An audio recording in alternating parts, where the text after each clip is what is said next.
Ante el anuncio de nuevas medidas para endurecer controles bancarios y financieros en materia de remesas para combatir lavado de dinero, ya le dije, fraudes, evasión fiscal, identidades falsas de los remitentes y operaciones ligadas a la migración irregular, el gobierno de Estados Unidos ordena a sus bancos y a los reguladores aumentar revisiones de cuentas, créditos y movimientos financieros sospechosos. Con uno, Alejandra Cullen, la maestra más bancaria de la tele, tiene mucho para comentar esto de las remesas. ¿Cómo ves? 61,000 millones de dólares recibió México el año pasado en remesas. ¿Cuánto de eso es limpio? ¿Cuánto de eso es ilegal, sucio, puerco, marrano, cochino? Es una buena pregunta, Pepe, pero es muy difícil de contestar. Pero hay algunos datos que nos pueden ayudar a intuir por dónde ha venido evolucionando esto y por qué para los americanos esto se ha vuelto un foco rojo. Hay en Estados Unidos alrededor de 40 millones de personas con ascendencia mexicana o que son nacidos en México o que son de primera, segunda y hasta tercera generación con origen o con sangre mexicana. ¿Mexicanos o latinos? No, mexicanos. Cerca de 40. Son cerca de 40, 39.9 millones. Sí. De estos 40 millones, hay 11 millones de mexicanos que son de primera generación, es decir, nacidos en México que se fueron a vivir para allá. De estos 11 millones, hay alrededor de 5 que son indocumentados, es decir, illegal aliens, ¿no? Ajá. Ahora vámonos a los pesos, bueno, a los dólares. Los mexicanos, todos los 40 millones, mandan unos más, unos menos, pero se estima que los una 300, remesa… 400 Así es, una remesa dólares promedio es de entre 300 y 400 dólares cada mes y medio más o menos. Sí, pero multiplícalo por… Bueno, en el caso de los ilegales, que son los que aquí serían directamente afectados, y estamos hablando de remesas, transmisión estrictamente de un ingreso de ellos, pues si te vas a 5 millones de personas multiplicada por 350 dólares, más o menos cada mes y medio, ponle 7 veces al año, más o menos, pues llegas a los 15,000 millones de dólares que… Tomando en cuenta estrictamente dinero de remesas, o sea, de transferencia por ingreso de ellos, serían 15,000 millones de dólares que podrían dejar de llegar a nuestro país. Claro. Si a esto le sumas que de estos 61,000 millones de dólares que entran a México cada año por remesas, parte proviene de créditos, ¿no? Porque efectivamente hay en Estados Unidos no solo un mercado negro de identidades, porque hay un como mercado negro de Social Security Number que Estados Unidos ya detectó y que está tratando de remediar a través del Real ID que llaman, porque efectivamente se van como vendiendo o rentando estos números para permitir a los ilegales tener cuentas y eventualmente generar créditos. Y si te cachan con eso, parte de esos créditos posiblemente viene a México. Entonces, a esos 15,000 millones de base le tendrías que aumentar otro tanto que puede venir por créditos.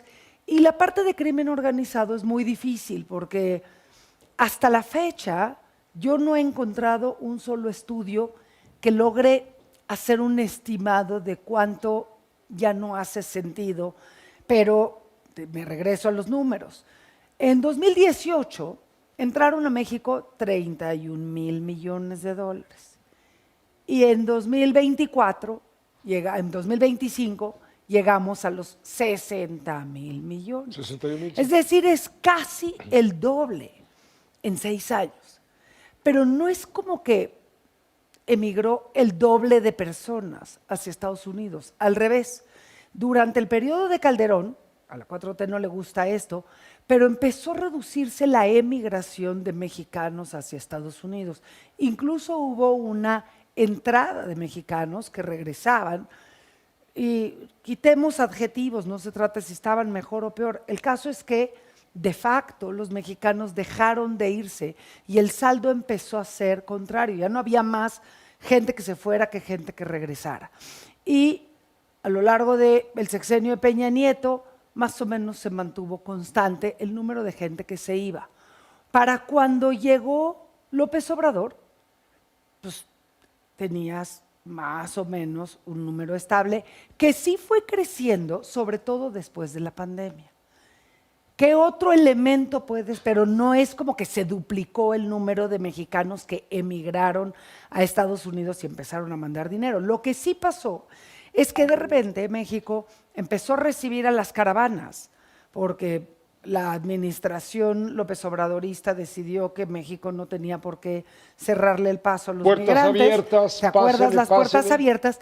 Y lo que sí se observa es que muchos de estos migrantes que vienen de distintos países del mundo Y hasta de África, ¿eh? Cuando tú vas a Tapachula, pues, ahorita no porque controlaron ya la entrada, pero había colas de hasta 2 días para poder cobrar la remesa. Y los migrantes lo que hacían, aunque no fueran mexicanos, es que iban a recibir dinero que les mandaban para que pudieran seguir su camino. A veces eran parientes, a veces era crimen organizado, de ahí hay algunas redes, de nuevo, yo no he visto un documento académico, serio, que tenga un seguimiento, donde puedas saber cuánto del dinero realmente llegaba a gente, donde te decían, ok, tú vas a doña Juanita, va a recibir $1,000 y de esos $1,000 te quedas con 300 y entregas 700 al crimen organizado, o ese tipo de movimientos hormiga. Se sabe que existen, pero no está documentado. Entonces es muy difícil estimar qué porcentaje es. Pero sí le va a pegar a México Pero tan solo por el miedo por de ilegales. Exactamente, los ilegales no van a querer ya arriesgarse a que les pidan su identidad y descubran que son ilegales. Acuérdate que los mexicanos... Y eso le va a pegar a la economía mexicana. Pues es que estás hablando de más o menos 15,000 millones de dólares O que quizá pudieran, más, claro. pueden ser más. Y directos, porque no pasan por el gobierno. No, estos Pasan son de base. a la familia, directamente a la familia, a los hijos, a la esposa. Que es el complemento más importante del ingreso de buena parte de las familias mexicanas, sobre todo en ciudades medias. Alguna y en vez zonas el rurales. gobernador de Zacatecas nos explicaba que del presupuesto federal del Estado es una cantidad de X, no sé, 300 millones. Bueno, con Zacatecas es las de los estados remesas que más era el reciben. doble. Así es. Era el doble. Así es decir, pero y si le quitabas a los migrantes, el dinero que ingresaban los migrantes, Zacatecas estaría en la miseria. No solo eso, antes había programas, por ejemplo, había un programa que se llamaba 3x1, que estaba desde finales de los 90 del siglo pasado, donde por cada peso que mandaba el migrante, un peso ponía el gobierno federal y un peso ponía el gobierno estatal para obra pública en los pueblos. Entonces, cuando tenías comunidades importantes, acuérdate que el fenómeno de migración es un fenómeno de redes. Entonces, se va una persona de un pueblo o de una población y luego lo alcanza su primo, el sobrino, la esposa, etcétera, y se van haciendo redes. Por eso, pues tienes Claro. pueblos que se quedaban, ¿te acuerdas?, como población fantasma. Pero esos reciben mucho dinero, porque son donde se quedaron la abuela, los hijos, los nietos. Y entonces, eso es lo que se lograba multiplicar para obra pública en estados como Zacatecas o Michoacán. Hoy ya no existe eso, existen cerros de dinero que llegan por los ilegales, que tenían la cédula consular. Vamos a ver si los bancos van a seguir aceptando la cédula consular, que es la única identificación que utiliza un migrante ilegal mexicano en Estados con Unidos. mucho gusto te pedía un cafecito y aquí nos seguíamos hasta el amanecer. Los números, Pero pero tenemos que dar otras informaciones. Te agradecemos mucho esta visión porque no hay que quedarse solamente con lo que dicen las noticias, sino hay que ir al fondo de la información. es dar una idea sobre los números, cómo Esa- están y por dónde sí. nos puede pegar, Pepe, que efectivamente puede ser muy duro para la economía mexicana. Sí, claro, y también para los que cometan crimen con este tipo de ejercicios. Aquí pagan justos y pecadores. Sí, pero los pecadores tienen otros medios como las criptomonedas y otro tipo de alternativas. Así es, que es lo que, a Ese lo es que el van a problema. atacar. Gracias, Alejandra Cuyo. Qué gusto saludarte como La maestra siempre. más bancaria de la tele. Y el gobierno de México